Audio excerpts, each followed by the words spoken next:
Okay, now that you've got this document open for your mural project, if you'd like to open up a new one so that you can have um, a practice page and a mural page, that might not be a bad idea. So I'm just going to do the same thing that I did. We'll do custom 10 by 5. This way, it's all ready. Okay, so now you can see up here I've got this one, which is the mural, this one, which we can call practice, okay? All right, one of the easiest things to do is to use the shapes. So first of all, you should make sure that you have your toolbar over here. Now there are two toolbars. If you go to Window and click on Toolbars, you can see that I'm looking at the Advanced toolbar.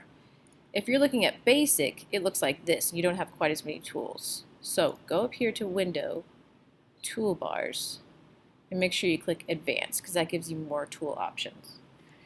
Under this shape tool, if you hover over it, it says rectangular tool, but if you right click on it, you can make rounded rectangles, ellipses, polygons, stars, and flares.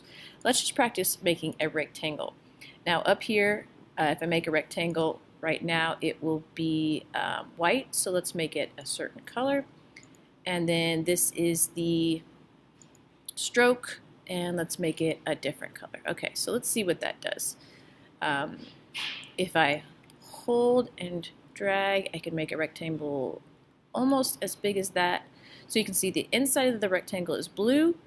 The green is what is the outline. Now right now the outline is very small because it's 1 point, but I can make it bigger by doing that. Okay, if I want to change that, I can click on it and make it different colors. Okay. I can also do a lot fancier things by going down to this library, and I like the patterns library because it has a lot of things like textures and lines and dots, and I can try out some different patterns. Okay, so here's some textures. And so you really have to think about what you could do with a mural. Like let's say somebody is going to have to hand paint this mural. What texture would be good for that? Okay.